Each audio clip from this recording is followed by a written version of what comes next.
Our Story Productions presents the Cocklebur Morning Show, where we weed out the big stories from throughout Sweet Swine County with Bobby Ray and Sally Sue. Thank you and welcome to the Cocklebur Morning Show. Join me in welcoming our guest host again, Bobby Ray's cousin Jeff. Hi, Sally Sue. Oh, thank you. It's so good to be here. Yes. I am thrilled once again to be here while Bobby Ray is on assignment. On assignment. I'm sure it's a very important assignment. Yes, I'm sure. Expenses paid, probably. Well, yeah, he's a big star. He's a big star. So, yes, I am very happy to fill in for him Well, today. good, and I'm delighted to have you here. But, before we start, honey, I have to share with you something that the whole county is just abuzz with. What is it? It was a new article that came out in the Sweet Swine Scoop. Oh, no, this can't be good.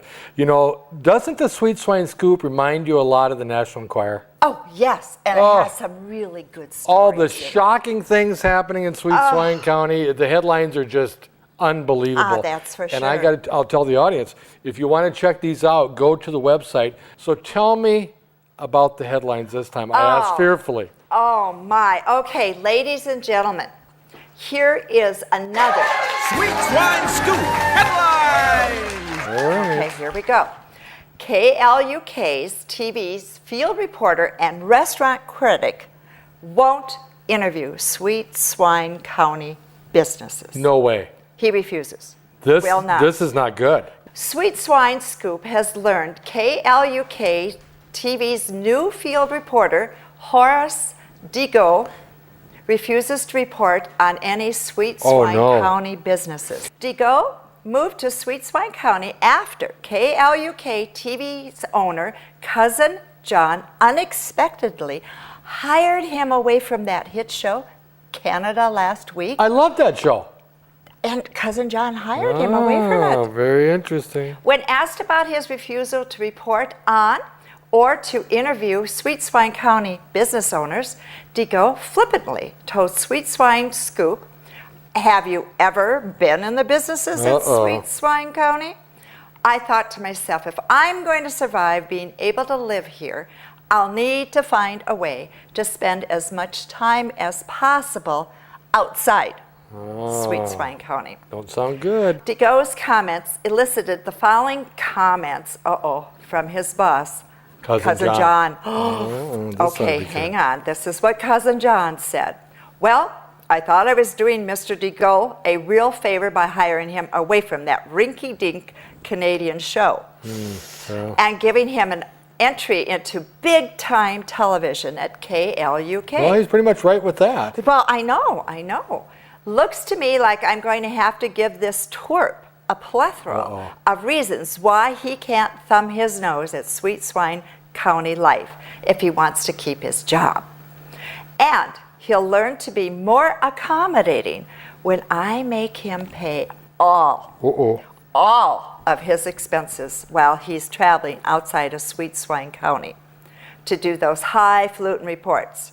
From now on, he's responsible for all the expenses when he uses the KLUK company bus to go outside Sweet Swine County." Company bus. Company bus. Have you seen Clock TV's company bus? No, I haven't. I saw the lemo, but I haven't seen the bus. It sucks up the gas like nobody's business really? and very seldom runs. So this could be. he's going to have a lot of expenses. He certainly is. I see. He certainly is. Oh, really? And I heard through the grapevine that his reports are going to be called Outside Sweet Swine County. And I, for one, am looking forward, honestly, to seeing more things about what's happening in our neighboring counties. Ladies and gentlemen, there you have it. Sweet Swine Scoop headlines. We do have very exciting guests today, do we not? Yes, we do. Ladies and gentlemen, from the county of Palo Alto and Kossuth, from the town of West Bend, all the way from Iowa, please welcome Mollie and Lori. Welcome so much. Thank you. Hi, nice to see you. Nice. Welcome, ladies. This is great having you from the great town of West Bend. Yeah, it's wonderful to be Now, here. I have been through West Bend. You ever been through West No, Bend? I haven't. Oh, it's a beautiful little town. Really? Oh. Ladies, tell our audience, as well as Sally Sue, a little bit about West Bend.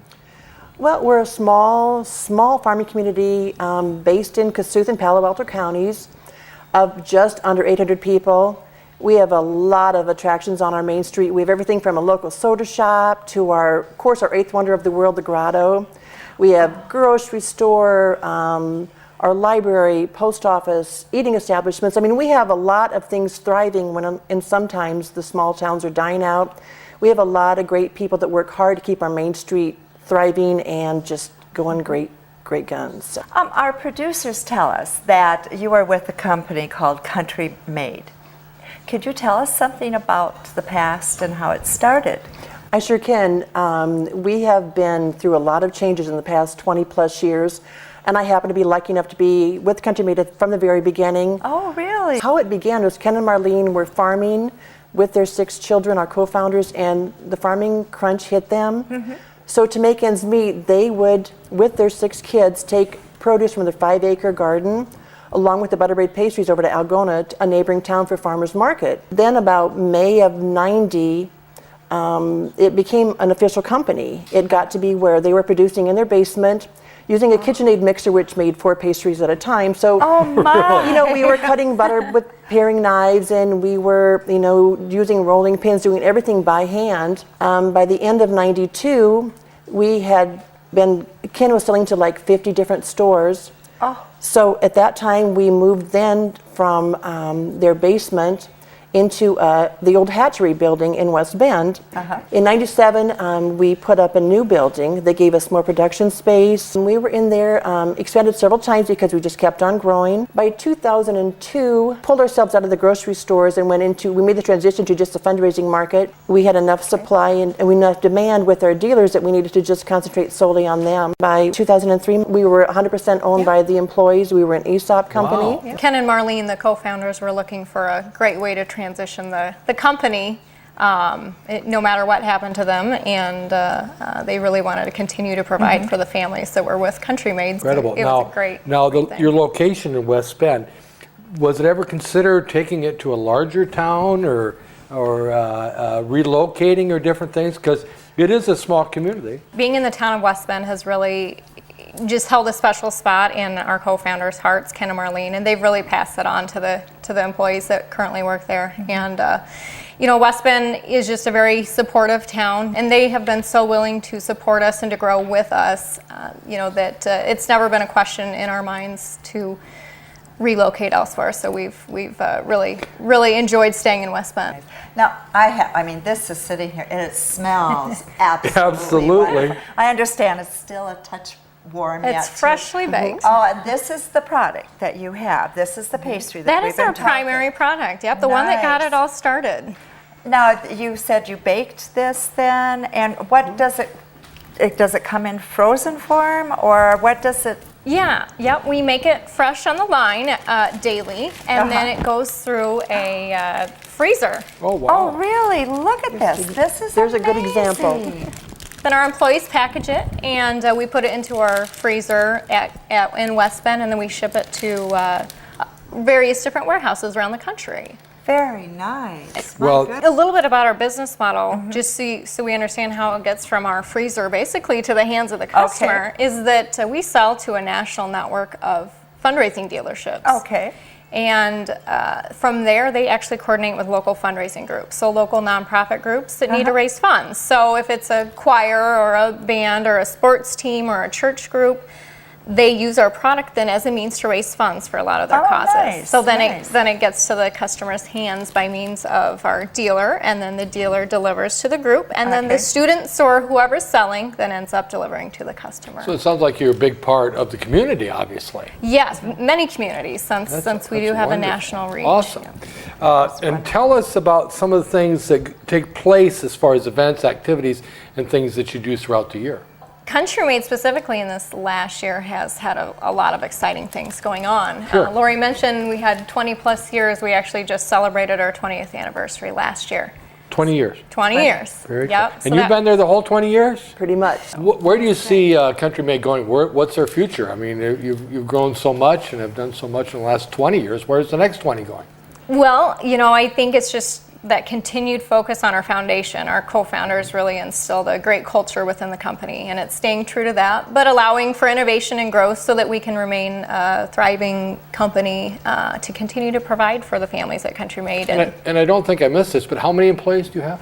We have approximately 70. 70 in about 17 different communities around the area. So My. we pull in a lot of people from the regions. I mean, The neighboring towns and Yeah, such? some may drive 60 miles, some may, just to get to work at Country Maid every day. So yeah. And then we Great. support about 65 dealerships, or they have their own businesses, I should say, Oh, through okay. us. So it's also their families that are affected as well. It's really important that we continue to keep on growing and focusing on responsible and steady growth. And If someone would want to learn more about your organization, I'm sure you have a website and oh, we such? do. We do. So there's one part of us is Country Maid, and that's we're really interested in team members who would like to come join us. And our website is www.countrymaid.net. And then the other side is fundraising opportunities. So if there are any nonprofit groups around the area, our dealers would love to help them out any way they can. So our website for our fundraising side is www.butterbraid.com. Wonderful. Facebook and the whole... We're on all Facebook. the stuff. Yeah, you can find us about anywhere. So. That's awesome.